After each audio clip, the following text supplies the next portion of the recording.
Nana kata tadi fasa nak masuk bunting. Tak bunting lagi.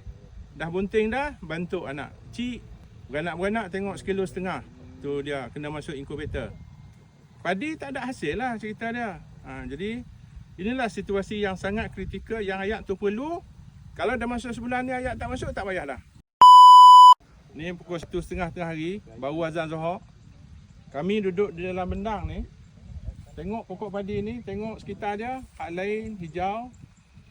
Hak ni bukan saja dia kecil, bukan saja kuning, tanah Mekah.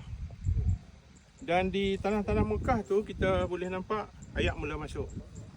Jadi ini adalah aduan di kawasan ni, Kubang Pangah, oleh peladang kita yang kita masuk tadi daripada jalan sebelah sana, Kuala Sungai. Ayaknya diambil di situ, dipam di situ, masuk melalui tersier kita sampai sini lebih kurang 4 km.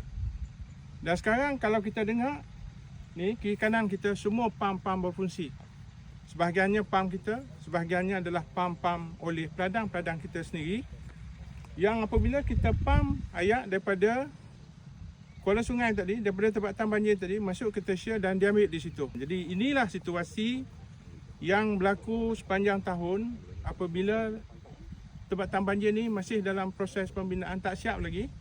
Dia telah menghalang sebahagian daripada ayak-ayak kita nak masuk ke tersier dan nak masuk ke sini. Kita kira aduan ni telah dibuat beberapa hari sebelum. Tim kita telah membelai, turun, membekalkan pam, membaiki pam hak besar, dan kita akan hantar lagi 1-2 pam lagi untuk memastikan bahawa fasa, Nana kata tadi fasa nak masuk bunting. Tak bunting lagi. Dah bunting dah, bantu anak. Cik, beranak-beranak tengok sekilo setengah. Tu dia kena masuk inkubator. Padi tak ada hasil lah cerita dia. Jadi inilah situasi yang sangat kritikal yang ayat tu perlu. Kalau dah masuk sebulan ni ayat tak masuk, tak payahlah. Hak ni kita kira bakat lah. Kita kira putak kering lah lepas ni. No? Tapi insya-Allah lah kita berusaha. Punca utama adalah hujan lah. Hujan yang membekalkan 50% daripada sumber air di bendang kita ni. Apabila hujan tak turun sebulan dah, maka inilah yang berlaku. Tali air kita membekalkan selebihnya, campur dengan rotation ataupun recycle, campur dengan sungai, itu 50% lagi. Tapi dalam keadaan sekarang ni dia tidak mencukupi. Jadi itulah harapan kita kepada petani kita bersabar. Kita berusaha sepenuhnya untuk memastikan bahawa keperluan mereka tu dapat dipenuhi, dapat diatasi, insya-Allah, dapat ditangani, insya-Allah.